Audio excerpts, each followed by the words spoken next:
Bonsoir et bienvenue sur 8 Mont Blanc pour ce journal tout en images. Nous sommes le jeudi 4 juillet 2024, il est 18h, voici les titres. La Fondation Somfy profite de ses 20 ans pour annoncer la diversification de ses activités. Initialement tournée vers la lutte contre le mal-logement, la structure s'attaque aujourd'hui à l'intégration sociale.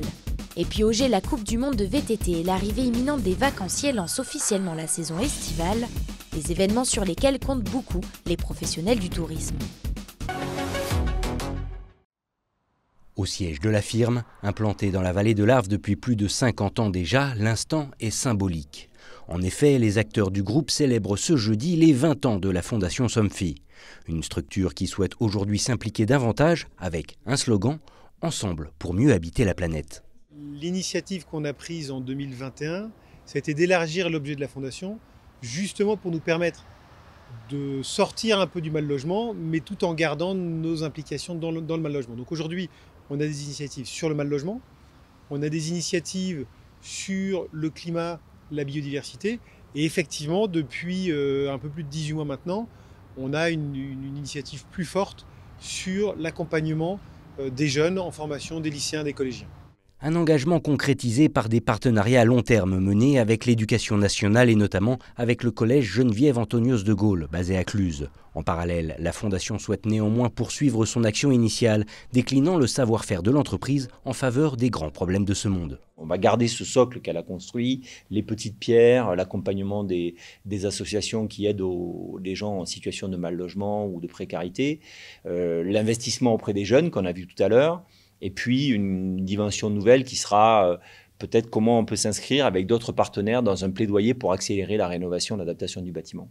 La société comptant parmi les leaders mondiaux de la motorisation et de l'automatisation des ouvertures de l'habitat capitalise en effet sur les préconisations environnementales pour confirmer la stratégie de responsabilité sociale de l'entreprise. Les grandes solutions qui sont préconisées pour préparer l'environnement urbain au changement du climat, c'est renforcer l'isolation du bâtiment, protéger les fenêtres, végétaliser la périphérie proche du bâtiment et puis faire en sorte que les sols soient moins imperméabilisés. C'est ça les 4 grands leviers qu'on peut faire autour du bâtiment pour le préparer au choc climatique, notamment d'été. Pour autant, le groupe a enregistré en 2023 la première baisse de chiffre d'affaires de son histoire, chiffrant un bilan à 1,4 milliard d'euros.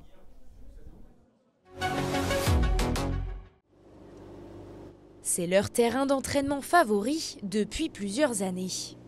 À quelques semaines des Jeux Olympiques de Paris, l'équipe du Japon est de retour sur le lac d'Aiguebelette en Savoie. Chaque jour, les 5 rameurs qualifiés se préparent sous l'œil avisé de leur entraîneur, Xavier Dorfman.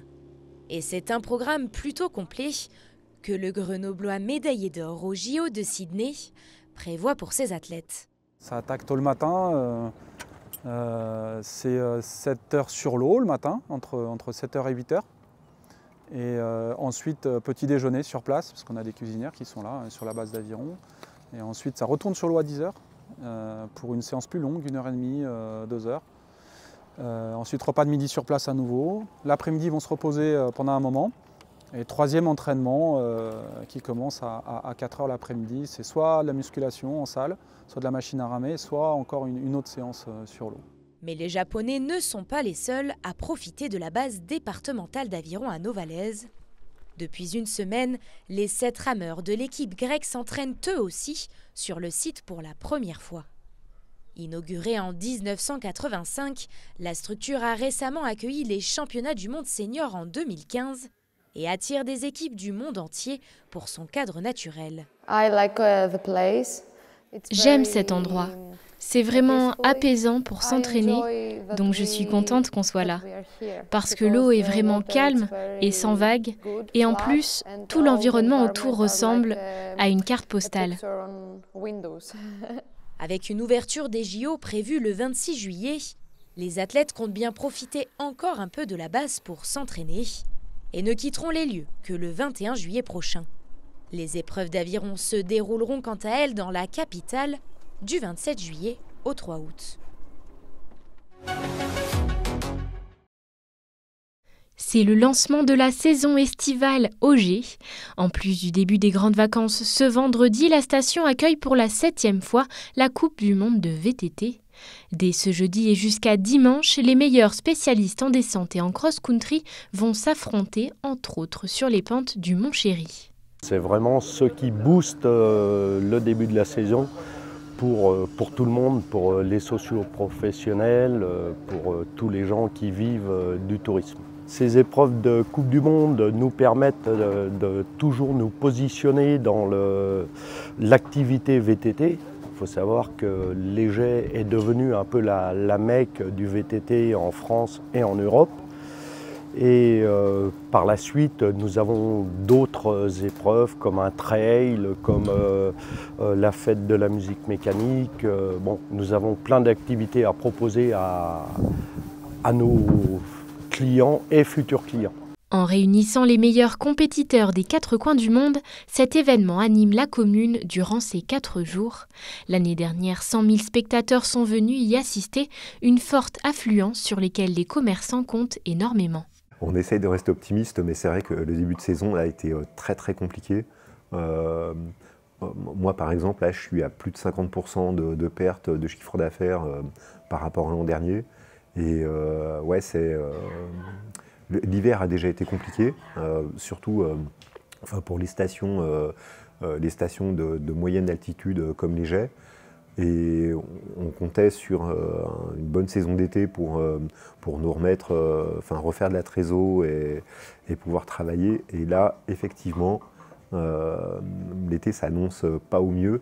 Et il semblerait que cette météo là qui nous porte un peu préjudice, ça n'a pas l'air de vouloir se remettre au beau. Et ça, c'est compliqué, ouais. Même son de cloche dans ce restaurant qui ouvre pour la première fois cet été. C'est très calme. Pour eux, nous, c'est la première fois, alors on ne peut pas dire que si c'est calme ou pas, mais au vu des gens, oui, c'est calme. Du côté de la Marmotte, l'hôtel est complet jusqu'à dimanche. Un taux de remplissage qui chute la semaine prochaine avec 25%. Tous comptent sur le retour du soleil et l'arrivée des vacances pour assurer leur chiffre d'affaires.